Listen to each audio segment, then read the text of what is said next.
നമസ്കാരം, ഞാൻ വർഷയാണ്. ഈ നാടുമായി ഇന്ന് എത്തിയിട്ടുള്ളത് ചീമേനി നെടുമ്പയിലെ ശൂലാപ്പ് കാവിലേക്കാണ്. ഇവിടെ എത്തിക്കഴിയുമ്പോൾ ശരിക്കും ഒരു ഇടനാടൻ ചെങ്കൽക്കുന്നിൻ്റെ എല്ലാ ഭംഗിയും ഇവിടെയുണ്ട്. ഞാനിപ്പോൾ നിൽക്കുന്ന ആ ഒരു പാത തന്നെ കണ്ടാൽ മനസ്സിലാവും. നല്ല എന്താ പറയുക, ഭൂമിയുടെ ചോര കിനിയുന്ന പോലെ നല്ല ചുവന്ന മണ്ണാണ്. പക്ഷേ എങ്കിൽ പോലും ഇവിടെ എത്തുമ്പോൾ നമ്മളെ വേദനിപ്പിക്കുന്ന ചില കാഴ്ചകളും ഉണ്ട്. ചെങ്കൽ പണകൾ വലിയ കടന്നുകയറ്റം ഈ പ്രദേശങ്ങളിലൊക്കെ ഉണ്ട്. അത് ഈ ഇടനാടൻ ചെങ്കൽക്കുന്നുകളുടെയൊക്കെ ഒരു നാശത്തിന് വഴിവെക്കുന്ന രീതിയിലേക്ക് അടക്കം മാറിയിട്ടുണ്ട്. പക്ഷേ ഇന്ന് ശൂലാപ്പ് കാവിൻ്റെ ഏറ്റവും മനോഹരമായ ഏറ്റവും ഭംഗിയുള്ള കാഴ്ചകളാണ് നിങ്ങളിലേക്ക് എത്തിക്കുന്നത്.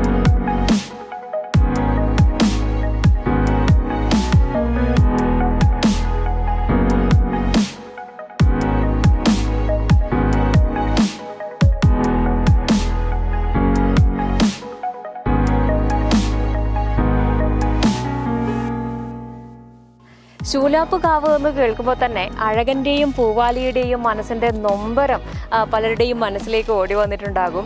അതീവ സുന്ദരിയായ ശൂലാപ്പ് കാവ്, ജൈവ വൈവിധ്യങ്ങളാൽ സമ്പന്നയായ ശൂലാപ്പ് കാവ്, രണ്ട് മത്സ്യങ്ങൾ എന്ന അംബികാസുധൻ മാങ്ങാടിൻ്റെ കൃതിയിലൂടെയാണ് എത്തുന്നത്. 8ാം തരത്തിലെ കുട്ടികൾക്ക് ഈ പാഠം പഠിക്കാൻ വന്നതോടുകൂടി കൂടുതൽ കുട്ടികളും സ്കൂളിൽ നിന്നൊക്കെ ഈ ശൂലാപ്പ് കാവിലേക്ക് എത്തുകയും കൂടുതൽ കാര്യങ്ങളൊക്കെ പഠിക്കുകയും ഒക്കെ ചെയ്യുന്നുണ്ട്.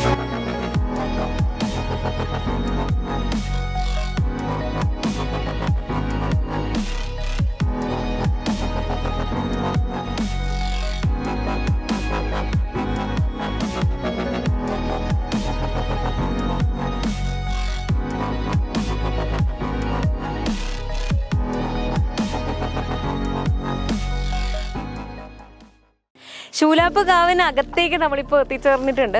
അകത്തോട്ട് കയറും തോറും നമ്മളിങ്ങനെ തണുപ്പ് വന്ന് പൊതിയാണ്. ഭയങ്കര സുഖമുള്ള ഒരു അന്തരീക്ഷമാണ് ഇതിനകത്ത്. നമുക്കത് വാക്കുകളിലൂടെ ഒന്നും പറഞ്ഞറിയിക്കാൻ പറ്റാത്ത അത്രയും ഭംഗിയുണ്ട്. മിറിസ്റ്റിക്ക എന്ന് പറയുന്ന ചതുപ്പ് ആണ് ഇതിനകത്ത്. അത് പശ്ചിമഘട്ടത്തിൽ വളരെ അപൂർവമായി മാത്രം കാണപ്പെടുന്ന ചതുപ്പ് പ്രദേശമാണ് ഈ കാവിനകത്തുള്ളത്. സാധാരണയായ ചതുപ്പ് നിലങ്ങൾ നമ്മൾ കണ്ടുവരുന്നത് കണ്ടൽ കാടുകളാൽ ചുറ്റപ്പെട്ടിട്ടാണ്. ഇവിടെ പക്ഷേ കണ്ടൽക്കാടിന് പകരം അധികം ഉയരം വയ്ക്കാത്ത രീതിയിലുള്ള ശിഖരങ്ങൾ അധികം ഇല്ലാത്ത, അതുപോലെ വള്ളിച്ചെടികളുള്ള പൈൽമരങ്ങൾ പോലെയുള്ള ഒക്കെയും മരങ്ങൾ. അതാണ് മിറിസ്റ്റിക്ക ചതുപ്പ് നീളത്തിൻ്റെ ഒരു പ്രത്യേകത. ഇത്തരത്തിലുള്ള നിത്യഹരിത വനങ്ങളായിരിക്കും ഇവിടെ ഉണ്ടാകുന്നതാണ്. ഒരു 30 വർഷങ്ങൾക്ക് മുൻപേയൊക്കെയും 13 ഏക്കറോളം വിസ്തൃതിയിലായിരുന്നു ഈ കാവ് വ്യാപിച്ച് കിടന്നതെന്നാണ് പറയുന്നത്. ഇപ്പോൾ അത് ഏകദേശം ഒരു 3 ഏക്കറോട്, നമ്മൾ വളരെ പ്രാദേശികമായി പറയുകയാണെങ്കിൽ സുമാർ ഒരു 3 ഏക്കർ ഉണ്ടാകുമെന്ന് പറയും ഈ നാട്ടുകാർ. അത്രയും വളരെ ചുരുങ്ങിപ്പോയിട്ടുണ്ട്. ഇതിന് തൊട്ടടുത്താണ് ശൂലാപ്പ് ഭഗവതി മൂകാംബിക ദേവിയുള്ളത്. ആ അമ്പലത്തിനോട് ചേർന്നുള്ള ഒരു 3 ഏക്കറോളം സ്ഥലത്ത് മാത്രമാണ് ഇപ്പോൾ കാവുള്ളത്. 2 പഞ്ചായത്തുകളിലായി 13 ഏക്കറോളം വ്യാപിച്ച് കിടന്ന കാവിൻ്റെ ചെറിയൊരു അവശേഷിപ്പ് മാത്രമാണ് ഇപ്പോൾ കാണാൻ സാധിക്കുന്നത്. ഈ മരങ്ങളുടെയൊക്കെയും വേരുകൾ നമുക്ക് മുകളിൽ തന്നെ കാണാൻ സാധിക്കും. ഇതിലൂടെയാണ് ഈ മരങ്ങളുടെ ഒരു ശ്വസന പ്രക്രിയ നടക്കുന്നത് എന്നാണ് പറയുന്നത്.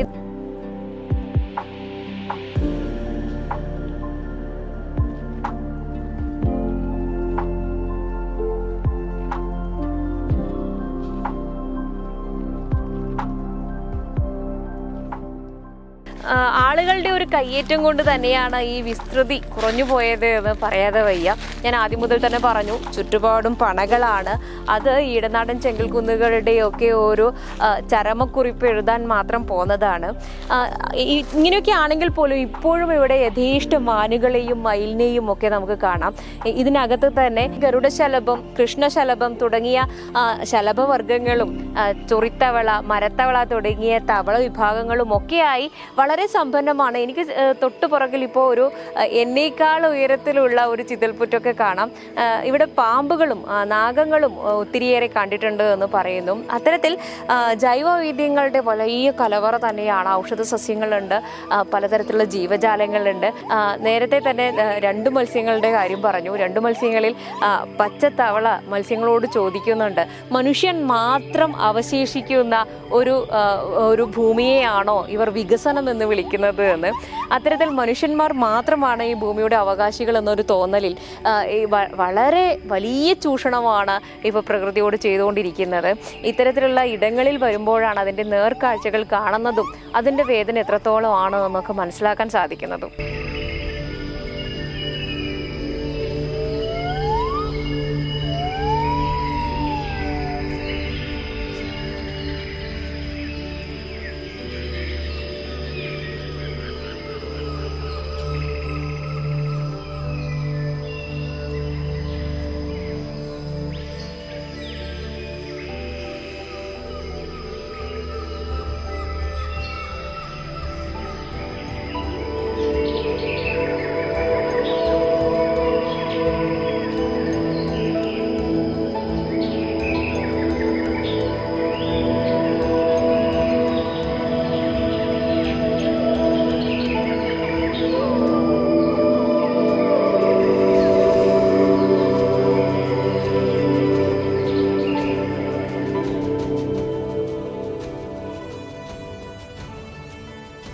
നമുക്ക് കേട്ടാൽ വിശ്വസിക്കാൻ പോലും കഴിയാത്ത അത്രയും കാര്യങ്ങൾ ഈ പ്രകൃതി പല ജീവിവർഗങ്ങളുടെയും നിലനിൽപ്പിനായും അവരുടെ പ്രജനനത്തിനായും ഒക്കെ ചെയ്യുന്നുണ്ട്. അത്തരത്തിലൊന്ന് തന്നെയാണ് ഈ ശൂലാപ്പു കാവിലെത്തി നെടുഞ്ചൂരി മീനുകൾ മുട്ടയിട്ട് അവരുടെ കുഞ്ഞുങ്ങളുമായി മടങ്ങുന്ന കഥ. കവ്വായി കായലിലെ ഉപ്പുവെള്ളത്തിൽ നീന്തി തുടിക്കുന്ന ഈ മീനുകൾക്ക് ഉപ്പുവെള്ളത്തിൽ മുട്ടയിടാൻ കഴിയുകയില്ല, അവരുടെ മുട്ട നശിച്ചു പോകുന്നത് കൊണ്ട് തന്നെ. അപ്പോൾ ഈ ശൂലാപ്പു കാവിൽ ശുദ്ധജലത്തിലേക്ക് എത്തണം. അതിന് പാടിപ്പുഴയും കുണിയമ്പുഴയും ഒക്കെ കടന്ന് കിലോമീറ്ററുകളോളം ഇത്രയും ചെറിയ മീനുകൾ, ഈ നെടുഞ്ചൂരി മീനുകൾ എന്ന് പറഞ്ഞാൽ നമ്മുടെ ചൂണ്ടുവിരലോളം മാത്രം നീളമുള്ള ഇളം കറുപ്പ് നിറമുള്ള കുഞ്ഞൻ മീനുകളാണ്. അവ ഇത്രയും ദൂരം എങ്ങനെ നീന്തി എത്തുന്നു എന്നുള്ളത് നമുക്ക് വിശ്വസിക്കാൻ പറ്റാത്തൊരു കാര്യമാണ്. മാത്രമല്ല, ആദ്യ മഴ പെയ്ത് മഴയൊന്ന് ശക്തമാകുമ്പോഴാണ് ശൂലാപ്പു കാവിൽ നിന്ന് കവ്വായി കായലിലേക്ക് ആ കൈവഴി പിറക്കുക. അപ്പോൾ മാത്രമാണ് നെടുഞ്ചൂരി മീനുകൾക്ക് ഇങ്ങോട്ടേക്ക് വരാനുള്ള ഒരു പാത തുറന്നു കിട്ടുക. കുത്തി ഒലിച്ചാണ് ശൂലാപ്പു കാവിൽ നിന്ന് ഈ കൈവഴി പോകുന്നതെങ്കിലും ആ ഒഴുക്കിനെതിരെ ചാടിക്കയറി വരികയാണ് നെടുഞ്ചൂരി മീനുകൾ ചെയ്യുന്നത്. അതാണ് ഞാൻ ആദ്യം പറഞ്ഞത്, നമുക്കത് വിശ്വസിക്കാൻ പോലും കഴിയില്ല എന്ന്. അത്തരത്തിൽ ചാടിത്തുള്ളി വരാനുള്ള ഒരു കഴിവുള്ളത് കൊണ്ട് തന്നെ വളരെ പ്രാദേശികമായി ഇവിടെയുള്ള മുത്തശ്ശിമാരൊക്കെ അവരുടെ വീട്ടിലെ കുട്ടികളൊക്കെ വളരെ ഹൈപ്പർ ആക്റ്റീവായി നിൽക്കുന്ന കുട്ടികളോടൊക്കെ നീ എന്താണ് ഇങ്ങനെ നെടുഞ്ചൂരി തുള്ളുന്നത് പോലെ തുള്ളുന്നതെന്ന് ചോദിക്കാറുണ്ട് അത്രേ. അങ്ങനെയാണ് നെടുഞ്ചൂരി മീനുകൾ ഈ ശൂലാപ്പു കാവിലേക്ക് ഒഴുക്കിനെതിരെ നീന്തി എത്തുന്നത്. ഇവിടെ എത്തി മുട്ടയിട്ട് തങ്ങളുടെ കുഞ്ഞുങ്ങളുമായി മടങ്ങുന്ന ഏറ്റവും മനോഹരമായ കഥയാണ് രണ്ട് മത്സ്യങ്ങളിലൂടെ നമ്മളൊക്കെയും വായിച്ചറിഞ്ഞത്. വളരെ കാലങ്ങളായി, നൂറ്റാണ്ടുകളായി അതിങ്ങനെ ചെയ്തു പോരുന്ന ഒരു പ്രാദേശികമായ യാത്ര തന്നെ, മീനിൻ്റെ യാത്ര തന്നെ നൂറ്റാണ്ടുകൾക്ക് മുമ്പേ തന്നെ ഇവിടെ നടന്നുകൊണ്ടിരിക്കുന്ന ഒരു കാര്യമാണ്.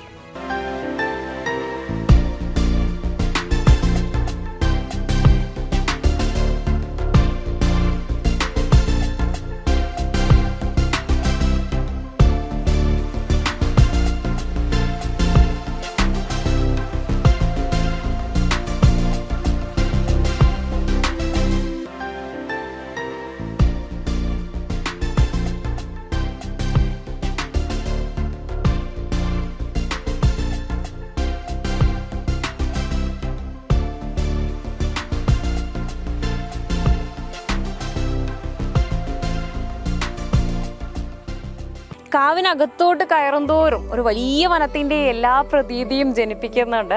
പക്ഷികളുടെ കളകളാരവവും അതുപോലെ തന്നെ ആദ്യം പറഞ്ഞതുപോലെ ഒരു തണുപ്പ് വന്ന് മൂടുകയും ഒക്കെ ചെയ്യുന്നുണ്ട്. ഇതിലും ഭംഗി ഈ കാവിന് കിട്ടുന്നത് മഴക്കാലത്ത് തന്നെയാണ്.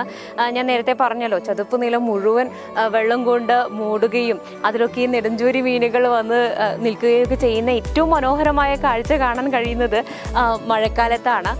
വെള്ളത്തിലൊക്കെയും ഈ വലിയ മരങ്ങളുടെയൊക്കെ തലപ്പുകൾ, അതിൻ്റെ പ്രതിഫലനം, അങ്ങനെ മനസ്സിനെ ആർദ്രമാക്കുന്ന കാഴ്ചകളൊക്കെ ഈ മഴക്കാലം നമുക്ക് ശൂലാപ്പ് കാവ് തരും. കാവിനോട് ചേർന്ന് തന്നെയാണ് ശൂലാപ്പ് ഭഗവതിയായ മൂകാംബിക ദേവിയുടെ ക്ഷേത്രവും ഉള്ളത്. ഈ ക്ഷേത്രം ഇവിടെ വന്നതിനെ കുറിച്ചും ഒരു കഥ ഇവിടെ പറഞ്ഞു കേൾക്കുന്നുണ്ട്.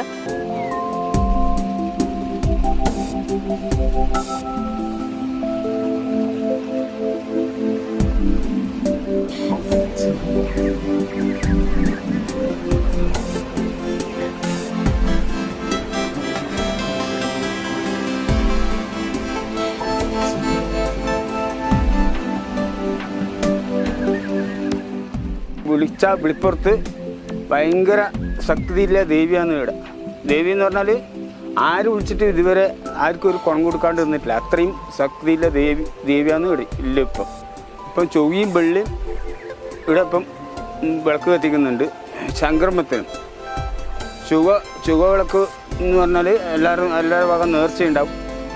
ആ നേർച്ച ചുറ്റും വിളക്ക് വെച്ചിട്ട് അതിന് ഗണപതിക്ക് വെച്ച് പിന്നെ ഗണപതിയുടെ ഇതെല്ലാം ഇതാക്കി അങ്ങനെയാണ് ഇവിടെ പരിപാലിക്കുന്നത്. ഇതുവരെ മൂകാംബി ദേവി വന്നിരുന്ന സ്ഥലമാണിത്. പിന്നെ മൂകാംബി ദേവി ഇവിടെ ഇരുന്ന സമയത്ത് ദാഹിക്കുമ്പം വെള്ളം കിട്ടിയിട്ടില്ല. എന്നിട്ട് ആ വെള്ളം കിട്ടാതെ കൊണ്ട് ശൂലത്തുകൊണ്ട് കുത്തിയിട്ടാണ് ആ വെള്ളം അവിടെ അന്നാക്കിയത്. അതിൽ പിന്നെയാണ് പിന്നെ ഇവിടെ ഈ പല ആൾക്കാരും വന്നിട്ട് പിന്നെ എണ്ണ ഉണ്ടാകലും ഇവിടുത്തെ പരിപാലിക്കലും ഇതെല്ലാം ഉണ്ടായിരുന്നു. പിന്നെ കലശം അങ്ങ് വെള്ളച്ചാലിൽ നിന്ന് ഇവിടത്തേക്ക് വരുന്നതാണ്.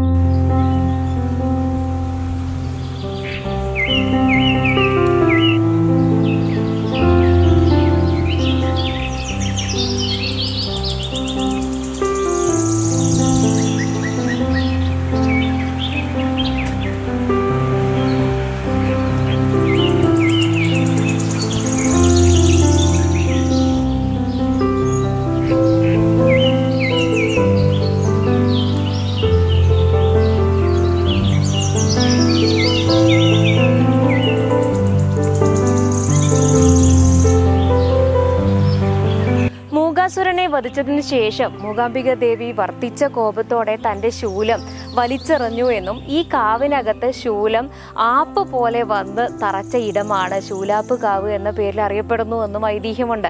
അത്തരത്തിൽ ഇവിടെ ഒരു കിണർ കാണാൻ സാധിക്കുന്നുണ്ട്. ഇത് ദേവിയുടെ ശൂലം വന്ന് തറച്ച ഇടമാണ് എന്ന് പറയുന്നു. ആ സമയത്ത് ഈ പ്രദേശം ഭരിച്ചിരുന്നത് മൊറോക്കാട്ട് മന്നൻ എന്ന അദ്ദേഹമായിരുന്നു.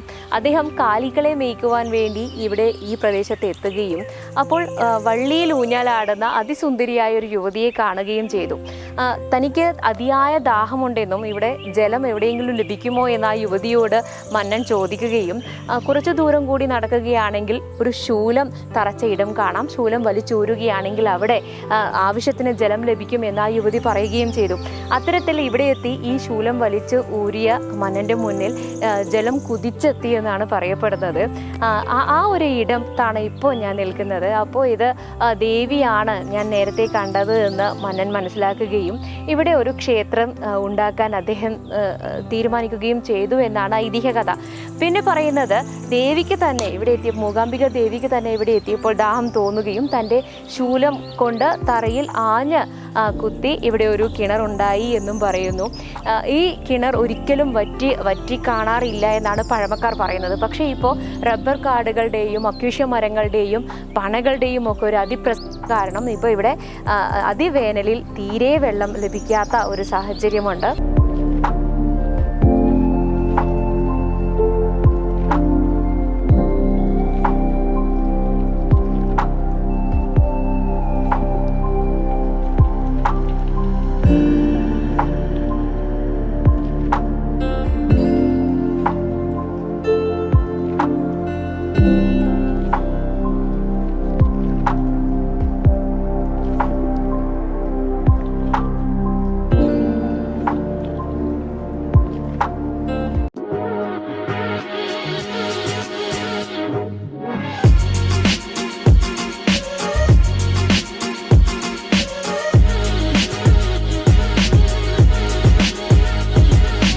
മാനും മയിലും കാട്ടുപന്നിയും പാമ്പുകളും തവളവർഗ്ഗങ്ങളും ഒക്കെ സ്നേഹിച്ച് പരസ്പരം സഹായിച്ച് കഴിയുന്ന ഈ ശൂലാപ്പ് കാവ് മനുഷ്യൻ മാത്രം നിലനിൽക്കുന്ന ഒരു വികസനമല്ല സ്വപ്നം കാണേണ്ടതെന്ന് പഠിപ്പിക്കുന്നുണ്ട്. ഈ നല്ല കാഴ്ചകളും നല്ല അറിവുകളുമായി ശൂലാപ്പുകാവിൽ നിന്ന് ഇന്നേക്ക് ഈ നാടിൻ്റെ എപ്പിസോഡ് വൈൻഡപ്പ് ചെയ്യുകയാണ്. മറ്റൊരു എപ്പിസോഡിൽ പുതിയൊരു സ്ഥലവും കാഴ്ചകളുമായി വീണ്ടും കാണുന്നതുവരേക്കും ബൈ.